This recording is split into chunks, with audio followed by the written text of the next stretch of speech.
اہم رول جو ہے اولاد کی تربیت میں ماں کا ہوتا ہے۔ ہمارے مفتی سعید صاحب رحمۃ اللہ علیہ استاد محترم، ان کے 12 لڑکے تھے، 12، اور 12 کے 12 لڑکے کو حافظ قرآن بنانا ان کی اہلیہ کی ذمہ داری تھی۔ مفتی صاحب کا اعلان تھا کہ تم حافظ بنا، مفتی میں بناؤں گا۔ چنانچہ الصلاۃ والسلام علی رسول اللہ،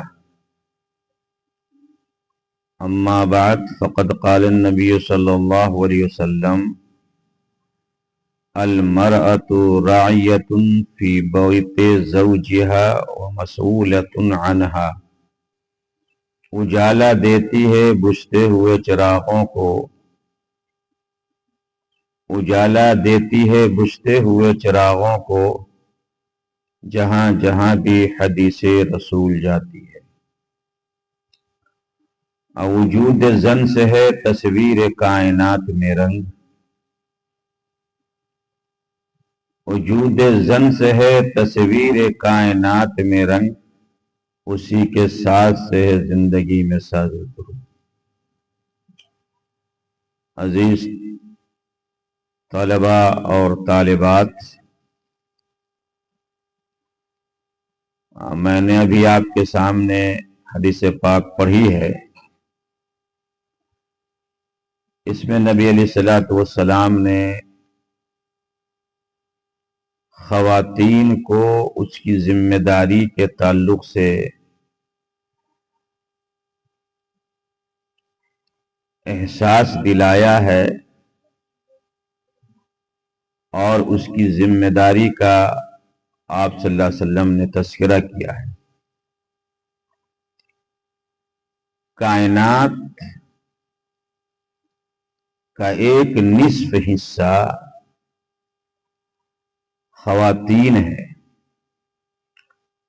اور دوسرا حصہ رجال ہے، مرد ہے۔ گویا کہ زندگی کی گاڑی کے 2 پہیے ہیں، مرد و زن، اور کسی بھی گاڑی میں اگر ایک پہیہ اس کا خراب ہو جائے، اس کا بیلنس بگڑ جائے، تو وہ گاڑی نہیں چل پاتی ڈھنگ سے۔ اسی طرح سے انسانی زندگی کی گاڑی کے دونوں پہیوں کا بیلنس برقرار ہونا اور درست ہونا یہ ضروری ہے، تاکہ انسانی زندگی صحیح معنی میں چل سکے۔ مطلب یہ ہے کہ جس طرح سے رجال کے لیے، مردوں کے لیے علم ضروری ہے، اس کا شائستہ ہونا ضروری ہے، اس کا مہذب ہونا ضروری ہے، دیندار ہونا ضروری ہے، اسے اللہ اور اس کے رسول صلی اللہ علیہ وسلم کی تعلیمات سے روشناس ہونا ضروری ہے، اسی طرح سے خواتین کا بھی علم دین سے مزین و مرصع ہونا یہ بہت ضروری ہے۔ میاں اور بیوی دونوں اگر تعلیم یافتہ ہوں گے اور دونوں دیندار ہوں گے تو یہ گھر اور گھرانہ دینی ہوگا، اور وہ گھر جو ہے جنت نشاں ہوگا، ماحول پاکیزہ ہوگا۔ اس لیے جتنا ضروری علم کے تعلق سے مرد کے لیے، مردوں کے لیے علم ضروری ہے، دینی تعلیم ضروری ہے، اتنا ہی ضروری جو ہے خواتین کے لیے، بچیوں کے لیے علم دین حاصل کرنا نہایت ہی ضروری ہے۔ جب تک یہ دونوں علم کے زیور سے آراستہ اور پاراستہ نہیں ہوں گے، اس وقت تک جو ان کی آنے والی نسل ہے، وہ نسل جو ہے در حقیقت سنجیدہ نہیں ہو پائے گی۔ اور آپ سب کو معلوم ہونا چاہیے کہ ماں کی جو گود ہے، آج کی بچی وہ آنے والے کل کی وہ ماں ہوگی، اور ماں کی جو گود ہوتی ہے وہ سب سے پہلا مکتب، مدرسہ، اسکول بچوں کے لیے ہوتا ہے۔ اور جب ماں ہی اگر نابلد ہوگی اور وہ تعلیم سے عاری ہوگی اور وہ جہالت کے عمی کے غار میں پڑی ہوگی، تو اس کے بچے کی صحیح معنی میں تربیت نہیں ہو پائے گی۔ اس لیے ماں کا تعلیم یافتہ ہونا ضروری ہے۔ اس لیے کہا ہے کہ اگر تم اچھی ماں اگر دو گے تو ہم تمہیں اچھا معاشرہ، اچھا سماج دیں گے۔ تو معاشرہ اور سماج جو ہے یہ ماں سے بنتا ہے، اگر ماں اچھی ہے تو سماج اور معاشرہ وہیں سے بنتا چلا جائے گا۔ تو باپ سے زیادہ اہم رول جو ہے اولاد کی تربیت میں ماں کا ہوتا ہے۔ ہمارے مفتی سعید صاحب رحمۃ اللہ علیہ استاد محترم، ان کے 12 لڑکے تھے، 12، اور 12 کے 12 لڑکے کو حافظ قرآن بنانا ان کی اہلیہ کی ذمہ داری تھی۔ مفتی صاحب کا اعلان تھا کہ تم حافظ بنا، مفتی میں بناؤں گا۔ چنانچہ وہ روٹی بناتی تھی، چولہا جلاتی تھی، اور سارے بچوں کو اپنے پاس بیٹھا کر کے وہ حفظ کرا کرتی تھی، قرآن کی تعلیم دیا کرتی تھی۔ تو ماں جب اچھی ہوتی ہے تو بچے اچھے ہوتے ہیں، ماں جب دیندار ہوتی ہے تو بچہ بھی دیندار ہوتا ہے۔ اور جتنے اکابرین بزرگان دین دنیا میں گزرے ہیں، ان سب کے اچھا ہونے میں، باوقار پروقار ہونے میں ان کے ماں کا اہم رول رہا ہے، جو بھی اکابرین دنیا سے گزرے ہیں۔ اس لیے ماں کا شائستہ ہونا بہت ضروری ہے، اور ماں کا دینی تعلیم کے زیورات سے جو ہے مزین ہونا یہ بہت اہم ہے۔ آپ کا یہ مدرسہ، آپ کا یہ جامعہ صفیہ للبنات، اسی مقصد کے تحت قاری تنویر صاحب نے بڑی انتھک کوشش کر کے اس کی بنیاد ڈالی اور یہ آغاز کیا ہے، تاکہ نئی نسل کے اندر، بچوں کے اندر دینی روح پھونکی جائے، تاکہ وہ شائستہ اور سنجیدہ ہو سکے، اور آنے والی نسل کے لیے در حقیقت روشنی کا مینار اور روشنی کی قندیل ثابت ہو سکے۔ تو آپ سارے طالبات اور کچھ طالبہ جو یہاں علم دین حاصل کرنے کے لیے آتے ہیں، تو 2 طرح کے علوم ہیں، ایک ہے اعلیٰ علم اور ایک ہے عصری علم۔ قرآن کی تعلیم، حدیث پاک کی تعلیم، فقہ کی تعلیم، ان تمام علوم کو، ان تمام تعلیمات کو اعلیٰ تعلیم کہتے ہیں۔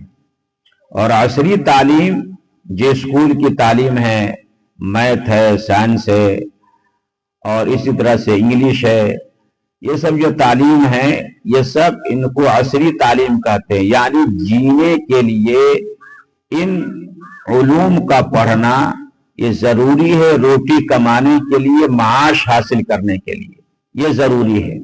لیکن آخرت میں سرخرو ہونے کے لیے اور آخرت کو کمانے کے لیے، جنت کے حصول کے لیے، اللہ اور اس کے رسول کی خوشنودی کے لیے اعلیٰ تعلیم کا ہونا ضروری ہے۔ تو قرآن و حدیث کی تعلیم اور دینی تعلیم حاصل کرنا یہ اولا ہے، یہ عرفہ ہے، یہ مقدم ہے۔ اصلی تعلیم حاصل کرنا یہ ممنوع نہیں ہے اور یہ حرام نہیں ہے، اصلی تعلیم بھی حاصل کرنا چاہیے، لیکن سب سے پہلے دینی تعلیم اتنا ضروری ہے کہ جس سے اللہ اور اس کے رسول کو سمجھ لے، اور نماز روزہ کے جو آداب ہے، اس کے جو طریقے ہیں، ان سب کو سیکھ لے، یہ ضروری ہے۔ اور حصول علم کے لیے، دینی تعلیم کے حصول کے لیے کچھ آداب ہے، کچھ اصول ہے۔ اصلی تعلیم تو کھیلتے کودتے ہوئے اور نہ جانے شرارتیں کرتے ہوئے وہ سب علوم حاصل ہو جاتے ہیں، لیکن علم دین حاصل کرنے کے لیے بڑا جتن کرنا پڑتا ہے، اس کے بڑے آداب ہے اور اس میں بڑی نزاکت ہے۔ جب تک کہ آپ اپنی معلمات کا احترام نہیں کریں گی، جب تک کہ آپ جو ہے کتابوں کا احترام نہیں کریں گی، درسگاہ کا احترام آپ سے نہیں ہوگا، مدرسے کا احترام نہیں ہوگا، اس وقت تک یہ علم آ ہی نہیں سکتا ہے۔ معلمات کی خدمات کے تعلق سے آپ اپنے استانی جی کی، اپنے معلمات کی، ان کی خدمت کیجئے، ان کے ہر بات کے اوپر لبیک کہیے، قرآن کریم کو جو ہے احترام کے ساتھ پڑھیے، اپنی درسگاہ کا احترام کیجئے، صفائی کا، نظافت کا خیال رکھیے۔ ان تمام چیزوں کا خیال رکھنے کے بعد اب پھر محنت کر کے آپ پڑھیں گی، جب جا کر کے جو ہے آپ کا روشن مستقبل ہوگا۔ تو بڑی خوشی کی بات ہے کہ آپ کا یہ جامعہ یہاں جنگل میں قائم کیا گیا ہے، اور انشاءاللہ جنگل کو منگل بنانے کے در پہ اور کوشش میں لگے ہوئے ہیں قاری تنویر صاحب۔ اللہ تعالیٰ ان کے حوصلوں کو بلند فرمائے اور دین دنیا چونی ترقی عطا فرمائے اس ادارے کو، اور جو معلمات یہاں کام کر رہی ہیں ان سب کو اس نیت سے کام کرنا چاہیے کہ ہمیں پیسہ نہیں کمانا، ہمیں آخرت کمانا ہے۔ جو کچھ بھی وظیفہ اور جو کچھ بھی تنخواہ مل رہی ہے اس کو صبر و شکر کے ساتھ لے کر کے اس نیت سے یہاں پڑھانے کے لیے آئے کہ ہمیں آخرت کا سودا کرنا ہے اور یہ دین کی خدمت ہے۔ یہاں کچھ اجر نہیں ملے گا، جو کچھ اجر اصل ملے گا وہ مرنے کے بعد ہمیں ملے گا۔ اور آپ جتنی طالبات ہیں ان سب کو وقت کی پابندی کے ساتھ، اسباق کی پابندی، وقت کی پابندی، کلاس کی پابندی کریں۔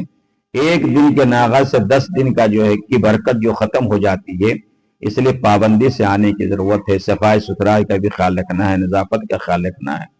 ان اللہ نظیف یحب النظافہ، اللہ تعالیٰ صاف ستھرا ہے اور صفائی کو پسند کرتا ہے۔ تو ان چیزوں کا خیال آپ کریں گے تو انشاءاللہ جو ہے آپ کے علم کے اندر نکھار پیدا ہوگا۔ اور جو حدیث پاک میں نے پڑھی ہے اس میں رسول اللہ صلی اللہ علیہ وسلم ارشاد فرمایا المرأۃ راعیۃ فی بیت زوجہا، یہ خاتون جو ہے اپنے شوہر کے گھر میں، شوہر کے گھر کی نگراں ہیں، نگہبان ہیں، اور اس کی دیکھ بھال کرنے کی ذمہ دار ہے۔ اب عورت کے ذمہ یہ ہے کہ شوہر کے مال کی حفاظت کرے، ان کی عزت جو ہے شوہر کی عزت ہے، اس عزت و ناموس کی حفاظت کرے، بچوں کی تربیت کرے۔ ان تمام چیزوں کی حفاظت کرنا، بچوں کی تربیت کرنا، یہ عورت کی، ایک ماں کی، ایک زوجہ کی، ایک بیوی کی یہ ذمہ داری ہے۔ اور اگر کوئی خاتون اگر اس میں غفلت کرتی ہے، تعلیم و تربیت سے نابلد اگر اپنے بچوں کو کر دے گی، صفائی ستھرائی کا خیال نہیں رکھے گی، ناموس سے عزت کی حفاظت نہیں کرے گی، تو اللہ تبارک و تعالیٰ کے ہاں اس کے اوپر باس پرس ہوگی۔ اس لیے ہر خاتون کو، ہر بچی کو جو آنے والی ماں ہونے والی ہے، ان کو چاہیے کہ اپنی سسرال جانے کے بعد، اپنے گھر جانے کے بعد، میکہ تو عارضی گھر ہے، سسرال جو اصل گھر ہے، تو اس کو بسانے کے لیے آج سے ہی تیاری کرے۔ اور آج سے تیاری کرنا یہ ہے کہ اپنے آپ کو جو ہے علم سے سنوارے اور اپنے آپ کو جو ہے عالمہ بعمل بنائے، تاکہ جو ہے آنے والی زندگی جو ہے خوبصورت سے خوبصورت ہو سکے۔ میری دلی دعا ہے کہ پروردگار عالم اس ادارے کو ہر طرح کے ترقیات سے نوازے۔ آمین۔ وآخر دعوانا الحمدللہ رب العالمین۔